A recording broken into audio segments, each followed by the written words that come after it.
प्राचीन भारत में अग्निवंश नामक एक महान राज्य था जहां राजा चंद्रकेतु का शासन था। वे न केवल पराक्रमी योद्धा थे बल्कि अपने राज्य और प्रजा से अत्यधिक प्रेम करते थे।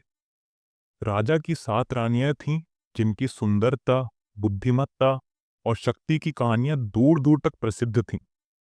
लेकिन कोई नहीं जानता था कि ये सातों रानियां एक भयंकर शाप से बंधी थीं और यह शाप न केवल उन्हें बल्कि पूरे राज्य को विनाश की ओर ले जा सकता था। पहला भाग, 7 रानियों का रहस्य। राजा चंद्रकेतु की सातों रानियां अपने अपने गुणों के लिए जानी जाती थीं। 1, देवयानी, अपूर्व रूप और सौंदर्य की देवी। 2, सत्यभामा, धर्म और सत्य की मूर्ति। 3, विलासिनी, संगीत और नृत्य की अद्भुत झाताचार। चंद्ररेखा, औषधि और चिकित्सा में निपुण। 5, सिंधुमती, समुद्र और जल पर नियंत्रण रखने वाली छठी महासेना। युद्ध कला में अद्वितीय योद्धा 7वीं अनामिका। गूढ़ रहस्यों और तंत्र विद्या की जानकार राजा इन सातों रानियों से समान प्रेम करते थे।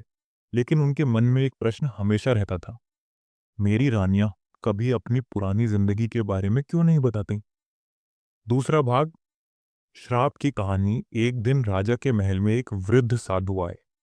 उन्होंने राजा को बताया, राजन, तुम्हारी रानियां साधारण मानव नहीं बल्कि स्वर्ग की अप्सराएं हैं जिन्हें एक शाप के कारण पृथ्वी पर जन्म लेना पड़ा है।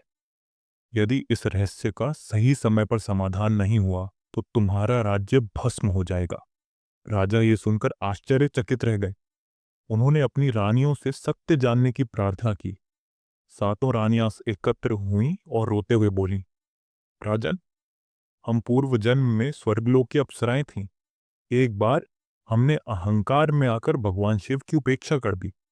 शिव जी क्रोधित हुए और हमें श्राप दिया, तुम्हें पृथ्वी पर जन्म लेना होगा और तब तक वहीं रहना होगा जब तक कोई राजा अपने प्रेम और त्याग से तुम्हें मुक्त नहीं कर देता। राजा ने संकल्प लिया, मैं तुम्हें इस श्राप से अवश्य मुक्त करूंगा। तीसरा भाग, श्राप का प्रभाव और युद्ध। राजा के इस संकल्प के बाद अचानक राज्य में विपत्तियां आने लगीं। नदियां सूखने लगीं, फसलें जलने लगीं, आकाश में सूर्य धुंधला हो गया और एक विशाल राक्षस कालकेतु राज्य पर आक्रमण करने के लिए आगे बढ़ा। कालकेतु ने घोषणा की, राजा चंद्रकेतु, यदि तुम अपनी सातों रानियों को मेरे हवाले कर दो तो मैं तुम्हारा राज्य नहीं नष्ट करूंगा। राजा ने गर्जना करते हुए उत्तर दिया, मेरी रानियां मेरी आत्मा का हिस्सा हैं। मैं किसी भी कीमत पर उन्हें तुम्हारे हाथों में नहीं जाने दूंगा। चौथा भाग, प्रेम और त्याग की परीक्षा। राजा ने युद्ध का बिगुल बजाया, लेकिन ये कोई साधारण युद्ध नहीं था।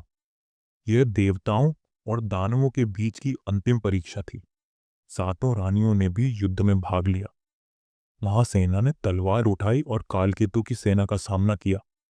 सिंधुमती ने अपनी जल शक्ति से शत्रुओं को बहा दिया। विलासिनी ने अपने मंत्रों से देवताओं को प्रसन्न किया, जिससे राजा को दिव्य अस्त्र प्राप्त हुए।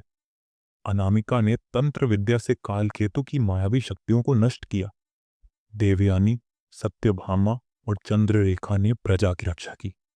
राजा ने अपने दिव्य अस्त्र से कालकेतु का वध कर दिया, लेकिन युद्ध के अंत में वे स्वयं भी गंभीर रूप से घायल हो गए। पांचवां भाग, श्राप से मुक्ति। जैसे ही राजा ने प्रेम और त्याग की पराकाष्ठा को प्राप्त किया, आकाश से भगवान शिव प्रकट हुए। राजन, तुमने अपने प्रेम और बलिदान से इन अप्सराओं को श्राप से मुक्त कर दिया है। अब यह श्राप समाप्त हो गया। सातों रानियां अपने दिव्य स्वरूप में आ गईं, लेकिन उन्होंने स्वर्ग वापस जाने से इनकार कर दिया।